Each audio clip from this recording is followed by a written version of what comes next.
Thank you again, Leanna, for this opportunity to share this with your members. And I'm going to be going back over many years. My involvement in this area goes back over 30 years corporately in terms of somebody who was developing corporate training programs in creative thinking for Fortune 100 companies such as American Express, Motorola, even as far afield as Singapore and Malaysia. Interesting, back then, it was considered a soft area, a fringe area for corporate training matters.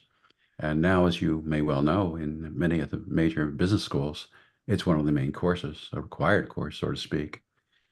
So coming back to, fast forwarding back to right now, why now, despite, to say, my long-term involvement in the field, why now has it become so hot, so almost requisite?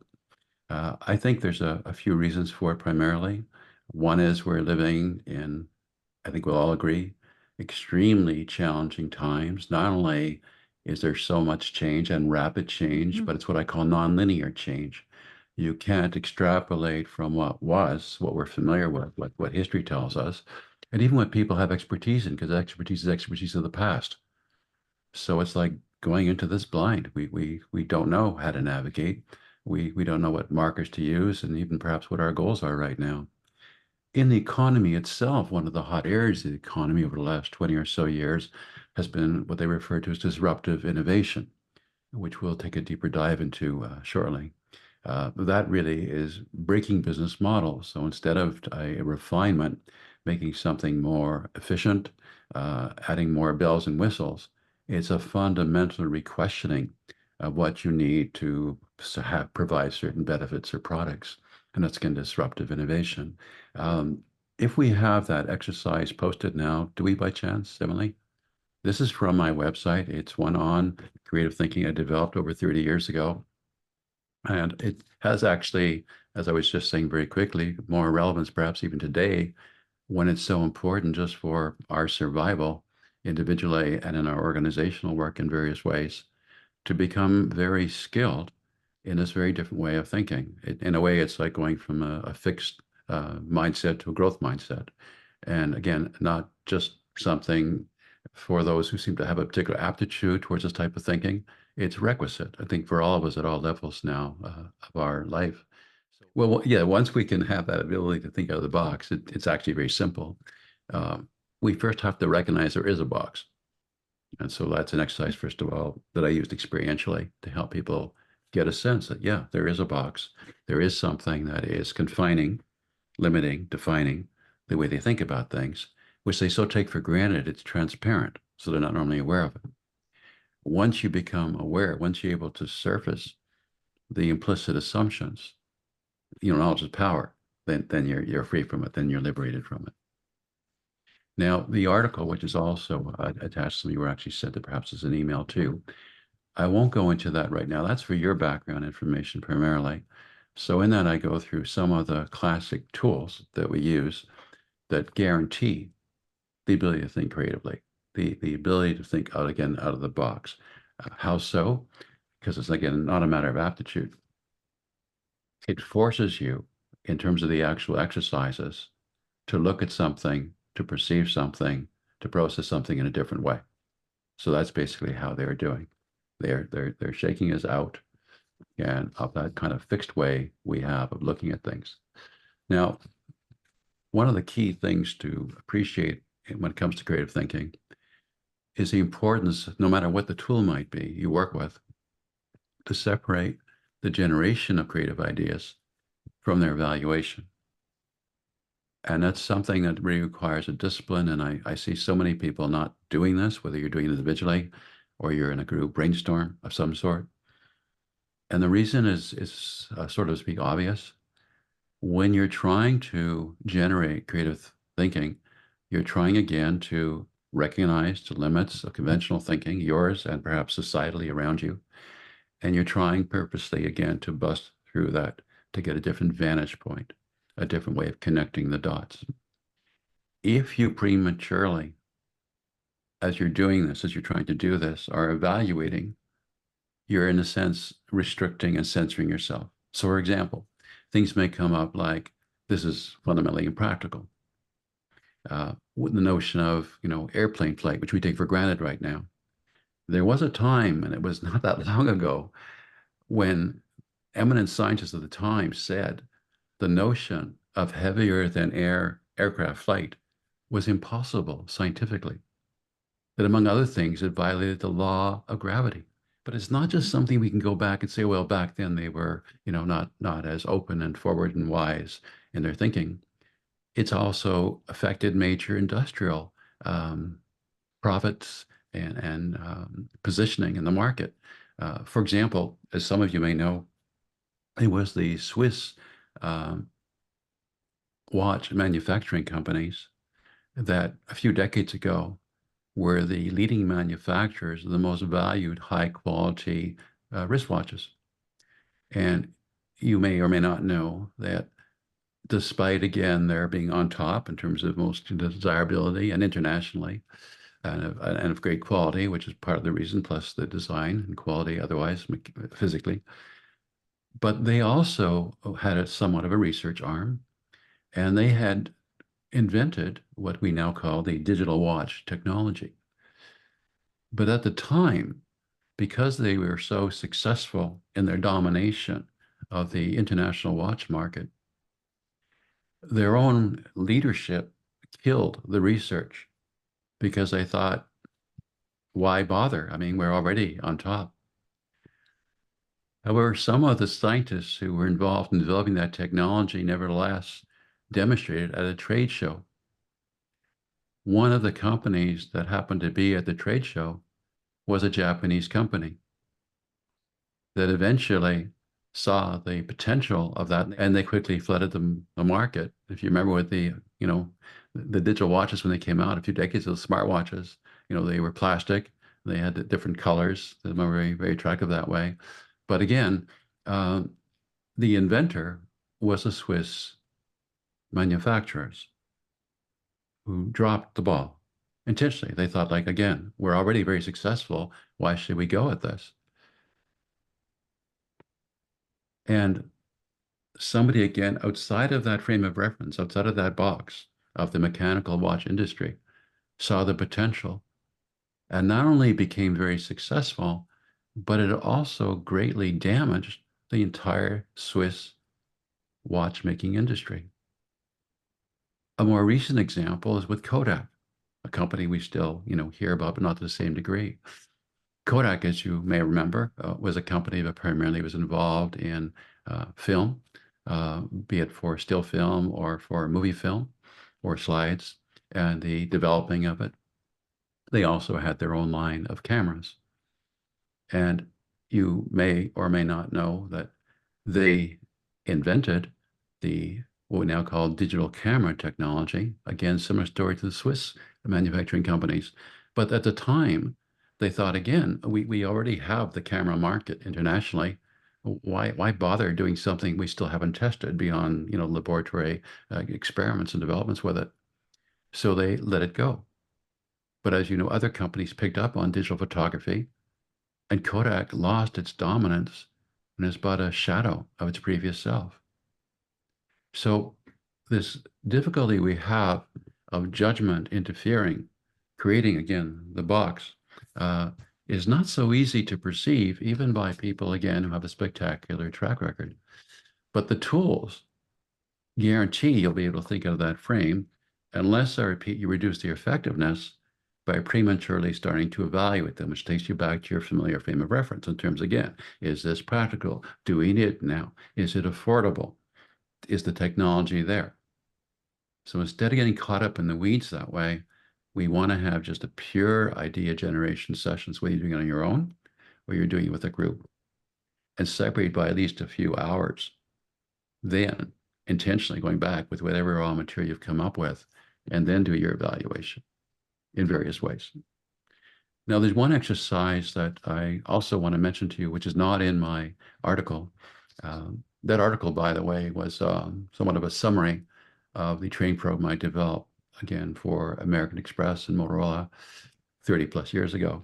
But by itself, I think you'll find it's still very relevant and very, very helpful.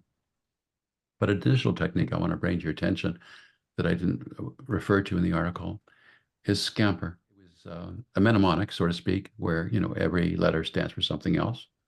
It was developed by Bob Eberly. I can't, claim fame in terms of developing it, but maybe just appreciating its power.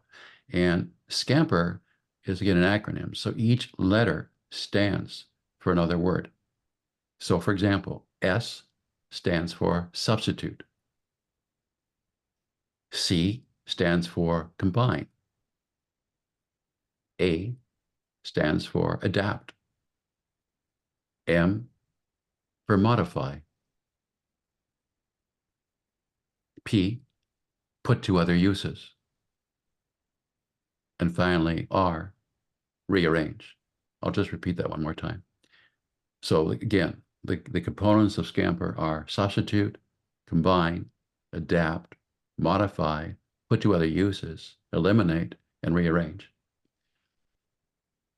This, to me, is a phenomenally powerful tool, and it's extremely user-friendly. Again, as a tool, so to speak, it forces you to think out of the conventional frame of reference, out of the box.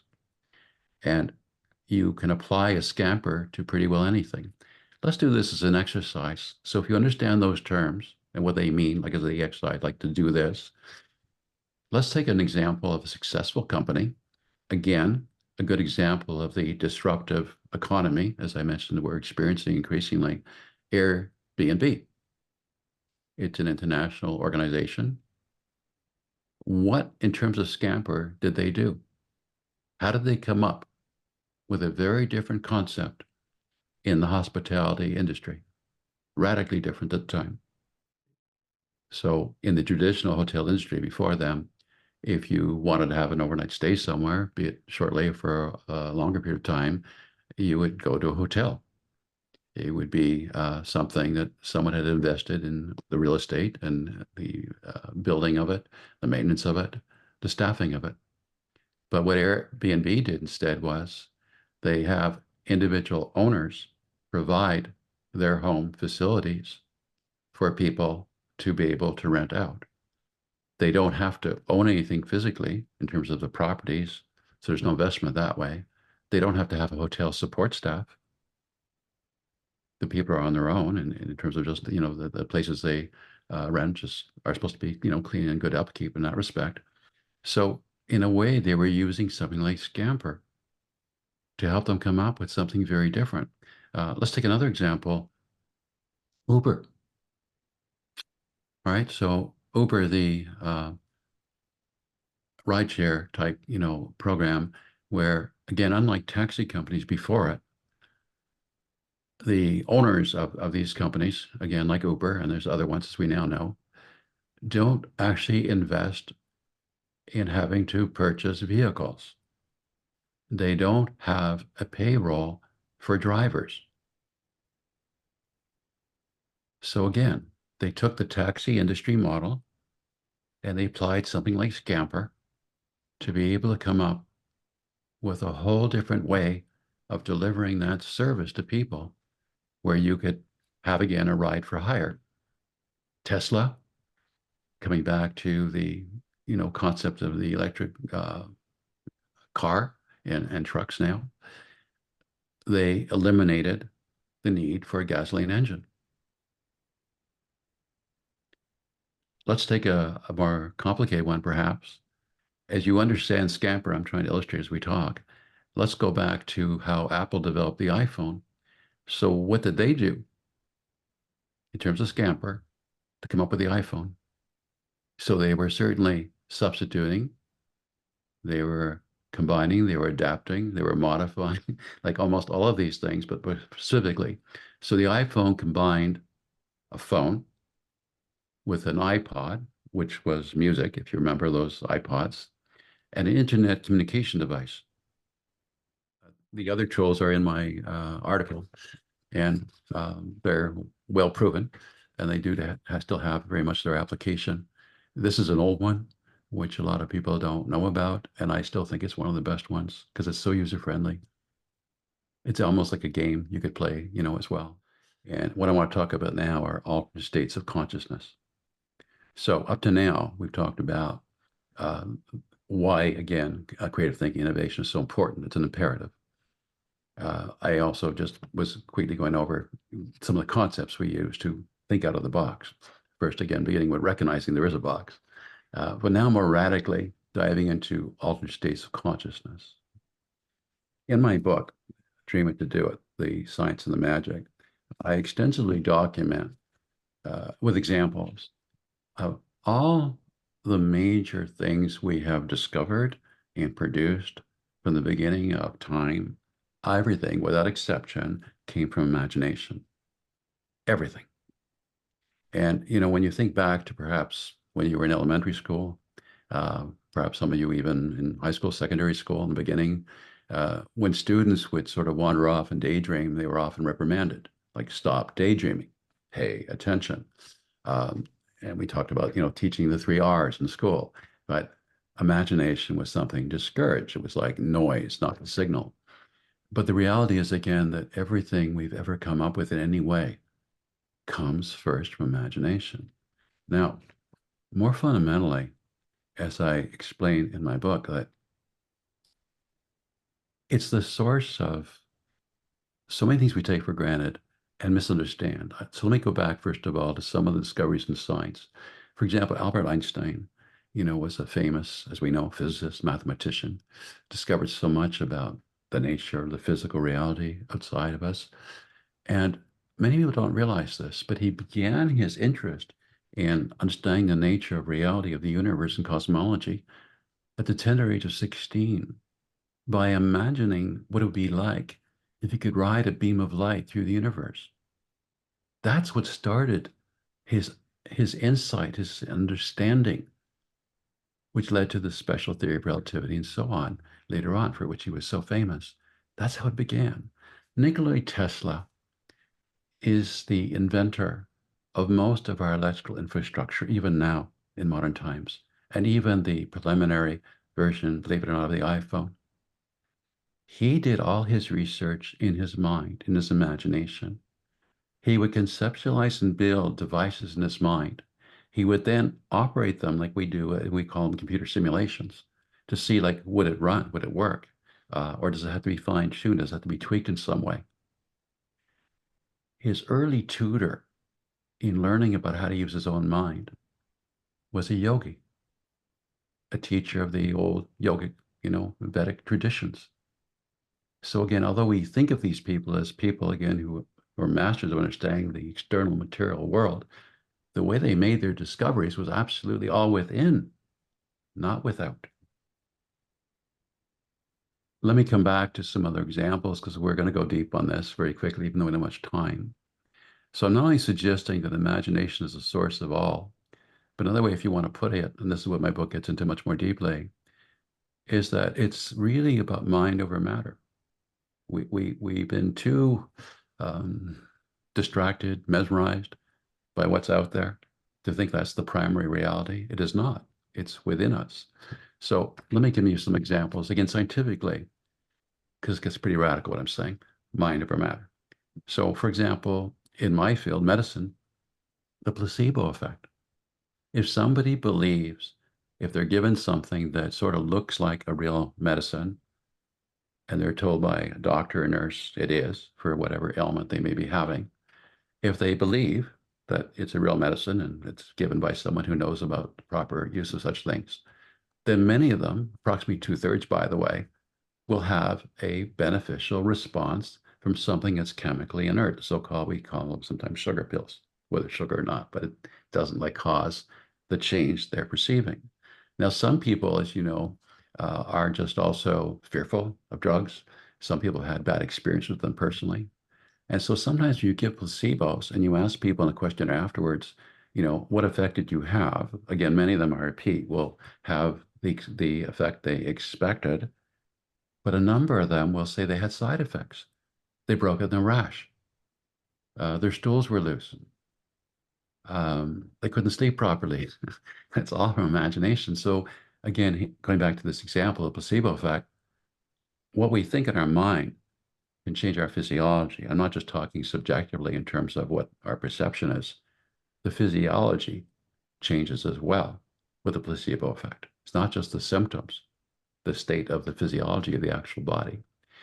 More radically, as you may know, many have been taught until very recently that our physical structure and that of other animals and plants as well are all genetically coded, and that eventually the genes fully, develop into the form of what we call the adult version of ourselves, and that it's fixed. I mean, your combination of, we're told, the genes of both parents, mother and father, and many relatives before them, in part that transmits on through the heirs, and it's fixed. Except we now know it's not. Now we know there's something called epigenetics. In fact, the simple act of meditation, even in beginners who are naive, have never done it before, in one session, produces changes in what we call genetic expression of over 100 genes. Probably many more as our technology is developing. So again, it changes the physiology. It changes the switches of the genes in terms of how they work and how they manifest, therefore, in their physical effects. And then maybe even more excitingly, coming back to the mind, is neuroplasticity. We now know when we purposely think differently or train or through therapy teach other people to use their brain differently, there is new brain growth. There are new nerve cells. There are new nerve connections. Old ones are pruned. It literally remolds. We call it sometimes rewiring the brain. So I repeat again, although I'm going to go deeper into this dive with you about altered states of consciousness, it's very, very science-based. Now let's just jump ahead in terms of the leading edge of science, which some would argue in terms of material science would be quantum mechanics and physics. And as some of you may know, in physics, we've discovered that most of what we perceive as humans is illusion. And I'll just start with solidity, for example. So any object that you may have right around you right now, even what you may be sitting on, from a physics point of view, as they understand material reality, is mostly just empty space. In fact, it's 99.9999, almost infinite percent, just empty space. And yet we perceive it and value it as solidity. And it also becomes like a barrier to us coming back to thinking out of the box, like it's a physical restraint in a box. But it need not be that way. It just seems that way.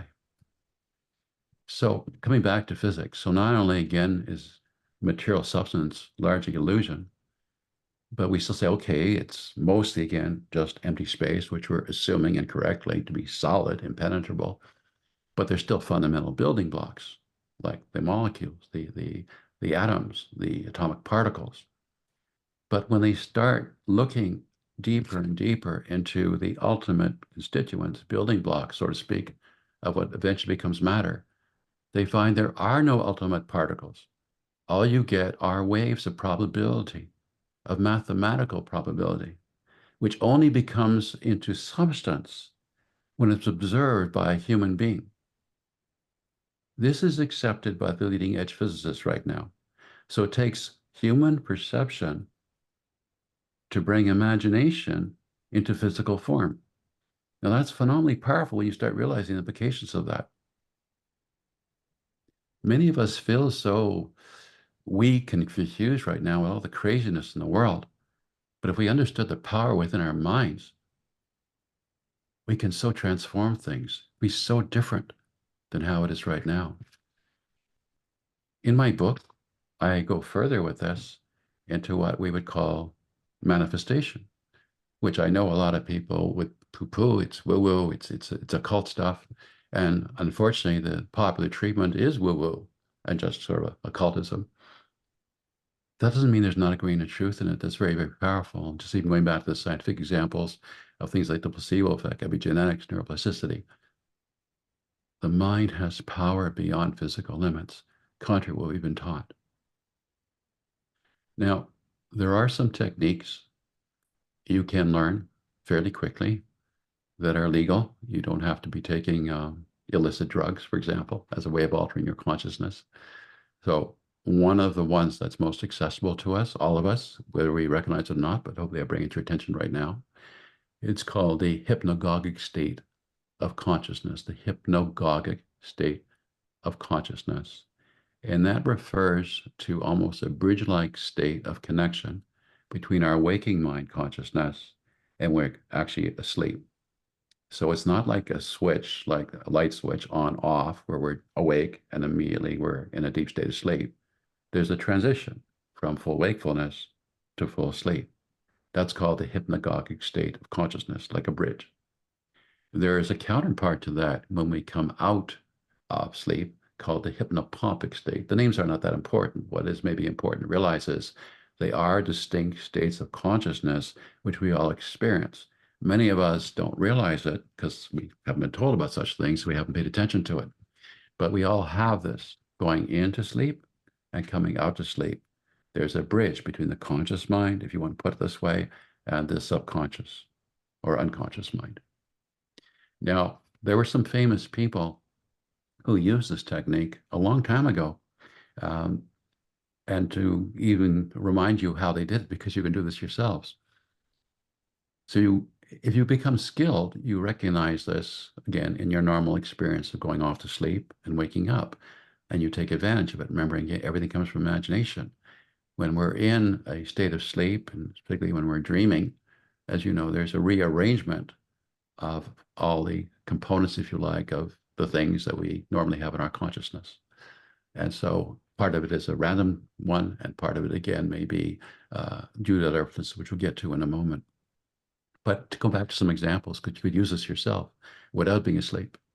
So both the painter Salvador Dali and the famous inventor Thomas and Edison both used this technique of the altered state of consciousness, and what again we call the hypnagogic state, that in between state between being fully awake and fully asleep. Now, in their technique, they would, for example, sit in a chair and hold an object, a small object that was easy to hold in their hand with almost no weight. And when it would get relaxed enough that they were starting to doze off, the object would fall out of their hands and hit the floor, and that would wake them up to come back to that intermediate state and be able to capture what it was in their mind when they were in that state. Because again, it's like a bridge. It's like a communication link that's there. It's not very long. It could be seconds, it could be minutes. But this was a technique, again, people could play with, and you could as well. You could even take some simple object, again, that you're not worried about breaking. It could even be a eraser or whatever. Not going to make a racket or break or spill anything. Sit comfortably, hold it in one hand, hanging over your armrest or whatever, so that if you drop it, it would, fall out of your hand onto the floor. And you start recognizing that state, and you can eventually be able, intentionally by choice, to go into it, to spend more time in it. It's like a state of reverie. To come back to this notion of altered states of consciousness, so as I mentioned to you, the hypnagogic state, which we all experience but maybe didn't recognize and appreciate, but hopefully I'm bringing your attention to it, or using the technique again with dropping something when you're otherwise sitting and just relaxing, are ways you can play with that state. But there's some other things you can do as well, again, without chemicals, without drugs, to experience the creative enhancing benefits of altered states of consciousness. So for example, just being in nature, it's more expansive. So again, it helps open our mind. Another aspect of benefit from a creative thinking point of view of being in nature is called biomimicry. Biomimicry is, I don't mention in my article, but it's again, been a very powerful technique behind many of the inventions we have. So for example, Velcro is an example of biomimicry. Sometimes if you're out in the forest, there's maybe burrs that stick to your clothing. That gave rise to someone thinking of how to commercialize that and develop as a product, which is Velcro. Airplanes too, from watching birds fly. So a lot of the things that we regard as, produced by our scientific genius, we're just in a way copying, getting ideas from what's out there in nature. We call this again biomimicry. Some other techniques that you can use on your own, again, without much difficulty, to expand your frame of reference beyond the box, to see things in a different way, be able to connect things in a different way, is soft eyes. So normally when we look at things, we focus on what we're looking at directly. And we then see things in a sense separated because we're looking at something. But with soft eyes, you do the opposite. You try to take in the expanse of whatever is in front of you, if you like, with your peripheral vision, not just your central vision. And now you see a different field of awareness. I describe this in my book in more detail, but it's again something you just play with, even if it's just for entertainment. You're bored, play with it. So it's like, let's say a telephoto lens, wide angle lens, except you're not doing anything mechanically, you're doing it with your mind. And it's a whole different experience of things. You see things more as a connected field rather than, again, as totally discrete, separated objects. Another very powerful technique that takes a little more time to learn about, but you all can learn, and again, I describe this in my book, and there's other sources for it as well, is what we call lucid dreaming, also sometimes called dream programming. And this is where you develop the ability to dream what you want to intentionally. So it's not like for many of us, when we have a dream, it's just spontaneous. Whatever comes up, comes up, good or bad, familiar or novel. In dream programming and lucid dreaming, you actually have the ability to choose what you want to dream about or to modify a dream once you're in the dream. Again, it's working with, if you like, that kind of intermediate state between our normal waking consciousness and more like the dream level of consciousness and the subconscious resources. Another technique that helps you, if you're interested, again, to develop this facility in terms of your mental flexibility and openness, is meditation. On one level, meditation is a concentration exercise. You're learning to, hyper focus on something to let go of other distractions, whatever they might be. But in another way, it's also creating what I call the spaciousness of consciousness. You become more aware of the space, so to speak, again, if I use that word, between yourself as an observer and whatever it is you're observing. So, from a stress point of view, go back to things like burnout, Emily, things don't maybe get to us as much because we have this like buffer, this space. That space, though, also means that we're not as tied down, again, to the familiar frames of reference. We can think more freely, more openly, more able to free associate. There are many techniques of meditation. I think there's a lot, again, of misinformation about many techniques of meditation, and there's a lot of gurus, as we know, who've been very self-serving and some exploitive of their followers. But it is a very valid scientific way of intentionally altering your consciousness with many multiple benefits. I describe a technique in the book, but you're also exercising this plasticity of your consciousness that is not so fixed without you having to do anything in a formal way. So that when you're just out and about, you're more able spontaneously to just see and experience things in a different way.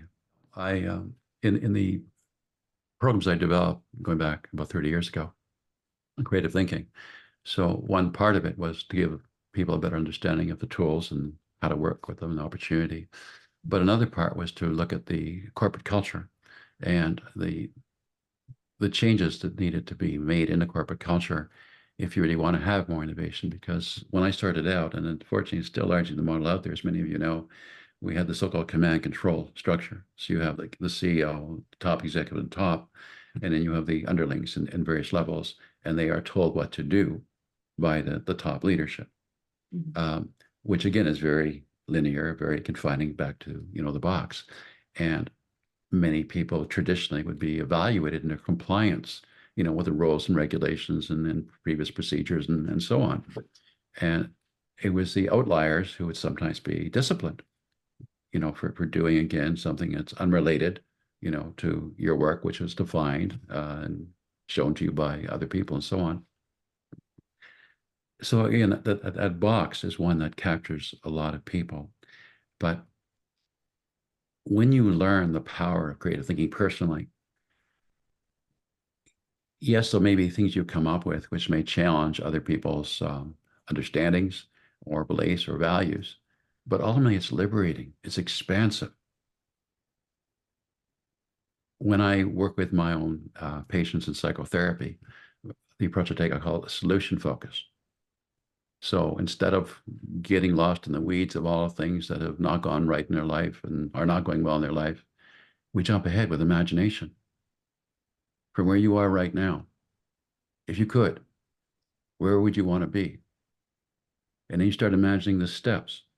So this is partly using creativity in a very, very personal way for personal empowerment. And it's phenomenally powerful.